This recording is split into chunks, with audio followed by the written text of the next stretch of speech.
आज तबीयत बहुत ख़राब है। महज 30 किलोमीटर गाड़ी चलाई है और मैं आ गया हूँ सप्त माता मंदिर तिलकवाड़ा में। आज नाइट का स्टे यहीं करूँगा। तिलकवाड़ा में सप्त माता का दर्शन मैं कर रहा हूँ, आपको भी कराता हूँ।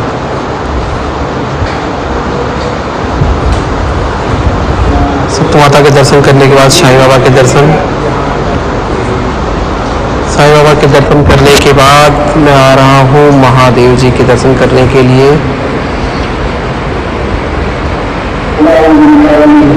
श्री महादेव जी के दर्शन। तिलकवाड़ा नाम तिलकेश्वर महादेव जी के नाम पे ही बना है और तिलकेश्वर महादेव जी यही तिलकेश्वर महादेव जी का मंदिर है। इनके आप दर्शन कर सकते हैं, हनुमान जी के भी दर्शन कर सकते हैं। हनुमान जी महाराज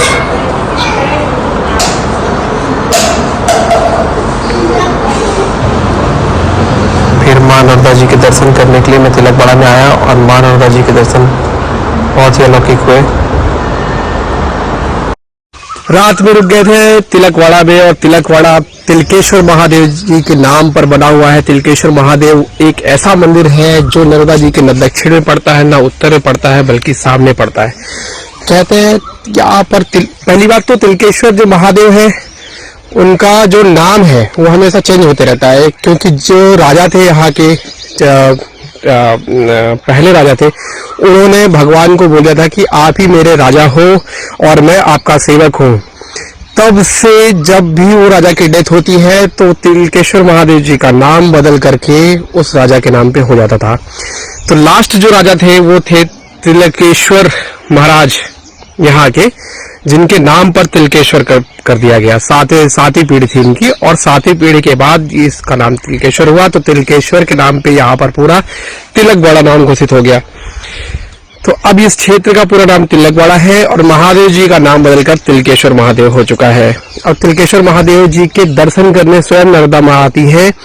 तो नर्मदा माँ जो है ना वो यहाँ से सीधा दक्षिण से उधर से देखेंगे आप, बिल्कुल सीधा सीधा आती है और सामने फ्रंट में तिलकेश्वर महादेव जी का मंदिर है। तो वो उनके दर्शन करती हैं और दर्शन करने के बाद फिर वो मुड़ती है। तो मतलब एक ऐसा मात्र मंदिर है जो ना तो दक्षिण में पड़ता है ना तो उत्तर में पड़ता है बल्कि माँ के सामने पड़ता है, ताकि माँ उनके दर्शन कर सके। धाम ही धाम है। कहते हैं नर्मदा जी के तट पर जगह ही नहीं है संतों की बैठने की। उनके लिए मतलब पूरे घाट ही भरे पड़े हुए हैं महान महान संतों से, महान महान लोगों से। मिलते हैं अगले ब्लॉग में। नर्मदे हर। करुणेश्वर हम लोग प्रवेश कर चुके हैं। वहाँ से करीब 12-15 किलोमीटर था और काफ़ी अच्छी वाइब से आ रही है। यहाँ पर पहुँचते से ही काफ़ी बड़ा मंदिर है ये।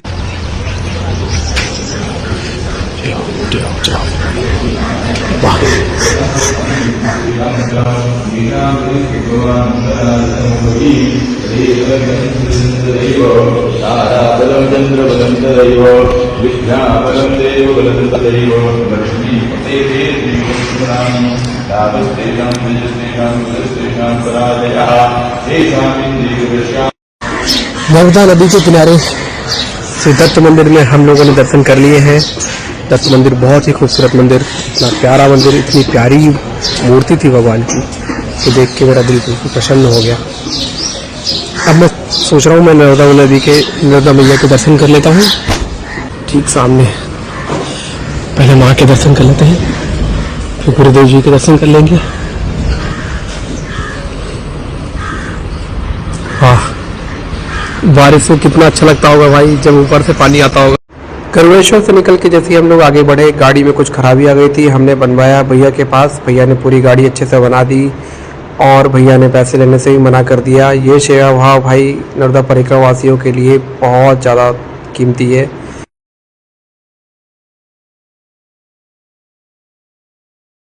लोग हाफेश्वर जा रहे हैं, हाफेश्वर महादेव जी के मंदिर पे, और हमें रास्ते में नर्मदा मैया की ये कनल दिखाई दी।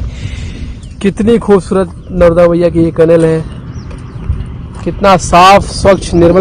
पूरे रास्ते अब इसी कनल को पकड़ के साथ में चलना है हम लोग को। कितने सौभाग्यशाली हम लोग। आगे हमको 4-5 किलोमीटर या शायद 10 किलोमीटर के लगभग हम लोग को हिरेन नदी पड़ेगी।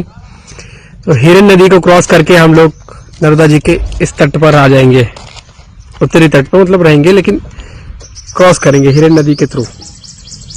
जय मां नर्मदे, जय हो मां। हम लोग नर्मदा कनाल के साइड से चल रहे थे।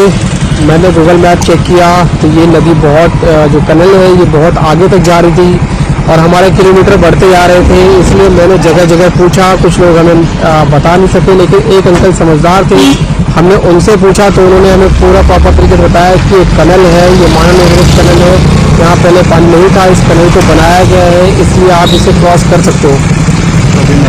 तो हम लोग सभी नर्मदा परिक्रमावासी इसको क्रॉस करते हैं क्योंकि कनाल है, ये नर्मदा नदी नहीं है। नर्मदा नदी पीछे आग से बहुत ज़्यादा चीज़ें छूट चुकी है। तो फिर फाइनली हम लोगों ने उनकी बात सुन करके ये नर्मदा कनाल को हमने क्रॉस कर दिया। बहुत अच्छा लग रहा था, नर्मदा नदी साथ में चल रही थी, नर्मदा जी का पानी में हमारे साथ में साइड में चल रहा था, बहुत ज़्यादा अच्छा लग रहा था। लेकिन किलोमीटर ये कच्छ तक जा रहा था और कच्छ तक हमको साइड से जाना पड़ता, कच्छ में भी हमको क्रॉस करना पड़ता, इसीलिए हम लोग यहाँ से रतनपुरा की तरफ क्रॉस हो रहे हैं। तो आप भी जब आप आओ तो आपको कनाल पड़ेगी, कनाल पड़ने को आप क्रॉस कर सकते हैं। बापेश्वर महादेव जी की रोड पर हम लोग आ चुके हैं। शानदार नज़ारे हैं।